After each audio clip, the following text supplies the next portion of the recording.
اب جو سلوشن ہے کہ فتنے کے دور میں کیا کرنا ہے وہ آ رہا ہے ہمارا آگے آیت نمبر 28 میں. اس کو آپ مارک کر لیں.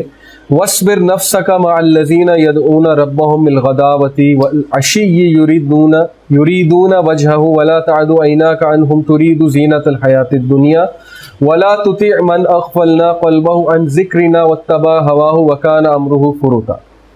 دیکھیں دجال کے دور میں فتنے بہت زیادہ ہوں گے، میں آپ کو بتا چکا ہوں. اللہ سلوشن ایک یہ بتا رہے ہیں کہ اس دور میں باطل خداؤں کو پہچاننا. باطل خدا کو انسان تبھی پہچانے گا جب حق والے خدا کی پہچان ہوگی، تبھی ریکگنائز کرے گا نا. جب ایک صحیح کرائٹیریا آپ کے سامنے ہے تبھی آپ غلط کرائٹیریا کو ڈیفائن کرتے ہیں. تو صحیح خدا کی پہچان ہے علم کے ساتھ.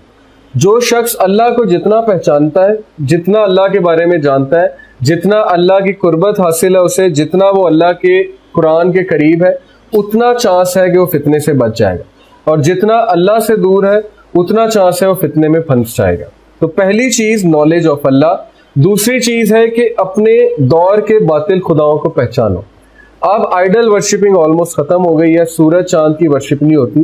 اس دور میں مٹیریلزم ایک بہت بڑا گاڈ ہے، فالس گاڈ ہے. تو آپ پہچانیں مٹیریلزم کو.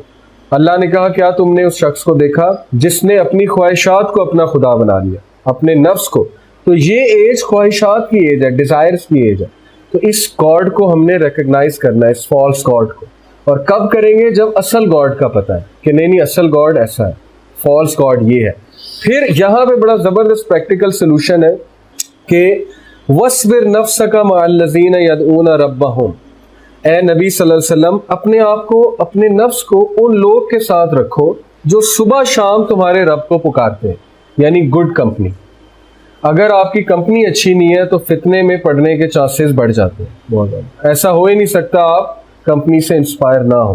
تو ایسے لوگ کے ساتھ رکھو جو بیلنسڈ لوگ ہیں، جو آپ فکر آخرت بھی رکھتے ہیں، جو دنیاوی کام بھی کرتے ہیں، جو بڑے بیلنسڈ مزاج کے لوگ ہیں. وہ آپ کو سکھائیں گے بھی، آپ کی پرسنالٹی بھی گروم ہوگی، ساتھ ساتھ خدا خوفی بھی آئے گی.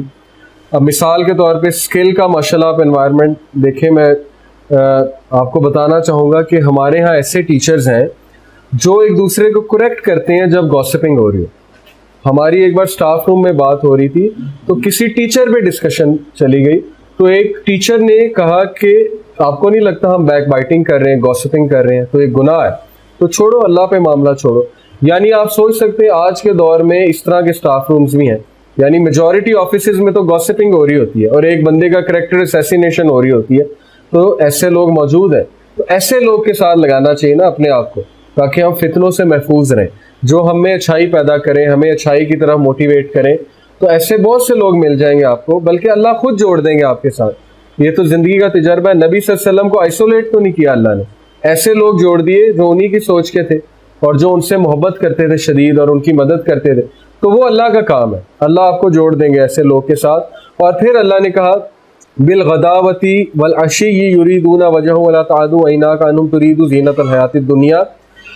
اور جو صبح شام اپنے رب کے چہرے کو جو ہے وہ پکڑتے ہیں، اور مت جائیں تمہاری آنکھیں ان لوگ کی طرف جن کو جو کھپ چکے ہیں glitter of the world, pomp and glitter of the world. ان کی طرف مت جاؤ، ان سے امپریس مت ہو، کیونکہ وہ لوگ ڈیسیوڈ ہیں، وہ تو دجالی فتنے میں انوالوڈ ہیں.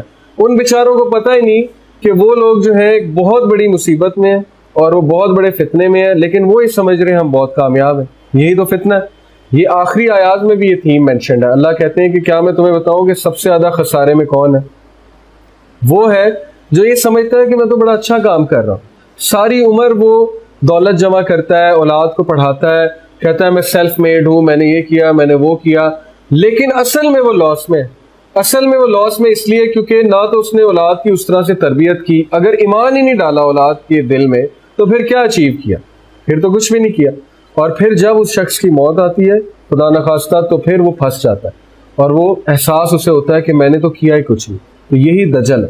تو اللہ کہتے ہیں ان لوگ کے ساتھ مت رکھو اپنے آپ کو، کیونکہ وہ لوگ آلریڈی ڈیسیوڈ ہیں. ان کے لیے دعا کرو، اور اگر ان کے ساتھ رہو گے تو پھر وہ تم لوگ کو اپنے اس جال میں یا اپنے ایک انفلوئنشل سرکل میں انوالو کر لیں گے اور تم بھی انفلوئنس ہو جاؤ گے. تو یہ ایک بہت پریکٹیکل سلوشن ہے میرے نزدیک. اگر ہم لوگ نے فتنوں سے بچنا ہے تو ہمیں اپنی کمپنی کو دیکھنا پڑے گا. اور ہمیں جو ہے اس کا یہ مطلب نہیں قطع تعلقی کر دیں. اکثر ایسے ہوتا ہے لوگ دین کی طرف آتے ہیں تو رشتہ داروں سے قطع تعلقی کر دیتے ہیں, کہتے ہیں یہ تو یہ کرتے ہیں میوزک سنتے ہیں. یہ بھی نہیں کرنا, لیکن ساتھ رکھنے سے مراد ہے کہ ان کو بہت کلوز رکھنا. اگر آپ دن رات دنیا دار انسان کے ساتھ رہیں گے تو دنیا دار بن جائیں گے. اگر دن رات اچھے انسان کے ساتھ رہیں گے تو آپ میں ضرور وہ اچھائی آئے گی. جیسے نبی صلی اللہ علیہ وسلم نے اچھے دوست کی مثال کیسے دی کہ اچھا دوست اس شخص کی مانند ہے جس نے خوشبو لگائی ہے. چلو اگر آپ کو خوشبو نہیں لگی تو ایٹ لیسٹ آپ میں سے تو خوشبو آئے گی نا اس کے ساتھ بیٹھ کے. تو یہ ایک پریکٹیکل سلوشن ہے جو ہمیں اپنے بچوں کے بارے میں بھی غور کرنا چاہیے کہ ان کی کمپنی اچھی بنائیں.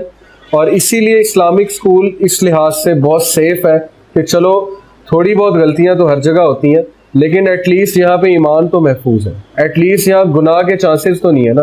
ایٹ لیسٹ یہاں پہ کوئی ایجوکیشن تو نہیں ہے. ایٹ لیسٹ یہاں پہ جو ہے کانسرٹ تو نہیں ہو رہے. ایٹ لیسٹ یہاں پہ کوئی حرام ایکٹیویٹیز تو نہیں ہو رہی نا. باقی ہر بچہ مومن بن جائے اللہ کا شکر ہے, لیکن ہدایت تو اللہ کے ہاتھ میں ہے. ہم زبردستی بھی نہیں کر سکتے ہر بچے پہ. کچھ ہدایت جلدی پکڑ لیں گے, کچھ کو زندگی میں کبھی جا کے یاد آئے گا کہ یہ چیزیں میں نے سیکھی ہوئی تھی اور یہ میں نے بڑی اچھی چیزیں سیکھی تھی, اس کو وہ تب ہیلپ کریں گے. تو اس لیے اچھی کمپنی میں رکھنا, اچھے اسکول میں کرانا, اچھے دوست چوز کرنا اور ہائر ویلیوز کی باتیں کرنا محفلوں میں بیٹھ کے, یہ بڑی ایک اچھی چیز ہوتی ہے. اور فتنے کے دور میں ایک بھی آپ کو بات بتا دوں, آخری بات, کہ ایک اسکالر کو میں نے سنا, انہوں نے بڑی خوبصورت بات کی. انہوں نے کہا کہ سپوز ایک کمرہ ہے, اس کمرے میں شدید بدبو ہے, گٹر کی بدبو آ رہی ہے. اب آپ اس کمرے سے نہیں نکل سکتے. دو ہی حل ہے, نکلنا حل نہیں ہے کیونکہ you can not go out, آپ اس کمرے کا حصہ ہے.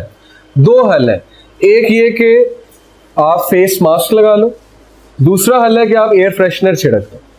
تو وہ کہتے ہیں کچھ لوگ میں اتنی سکت ہوتی ہے, وہ موسیٰ علیہ السلام کی طرح ہوتے ہیں کہ وہ ایئر فریشنر چھڑکتے ہیں. ایئر فریشنر چھڑکنے سے کیا مراد ہے کہ وہ اپنی خوشبو سے اور ان کے پاس جو دولت ہے ایمان کی, اس سے اس بدبو کو ختم کرتے ہیں, انسپائر کرتے ہیں دوسروں کو, پازیٹیو چینج لاتے ہیں. ایک ہوتے ہیں جو اتنے دائز نہیں ہوتے, ایکسٹروورٹ نہیں ہوتے, وہ کیا کرتے ہیں, حفاظت کرتے ہیں, پروٹیکٹیو میجرز, وہ فیس ماسک پہنتے ہیں. تو یہی دو سلوشن ہے ہمارے لیے بھی اس فتنے کے دور میں.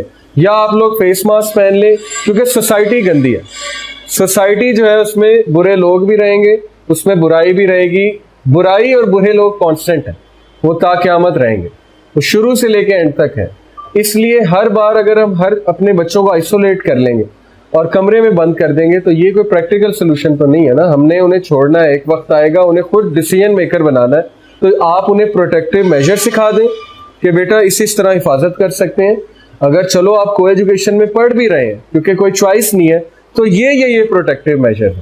یا وہ بندہ موسیٰ علیہ السلام بن جائے اور ادھر جا کے تہلکہ مچا دے اور ایئر فریشنر چھڑکنے لگ جائے اور لوگوں کو انسپائر کر دے اور لوگ پریشان ہو جائیں کون آ گیا, یعنی اس ایک بندے نے تہلکہ مچا دیا پوری محفل میں. تو یہ دونوں سلوشن ہے. اب آپ کے پاس کیا ہے, آپ میں کون سی کوالٹی ہے, آپ خود اس پہ سوچ لیں. انشاءاللہ پھر نیکسٹ ویک ہم مزید اس کو آگے لے کر جائیں گے. جزاک اللہ.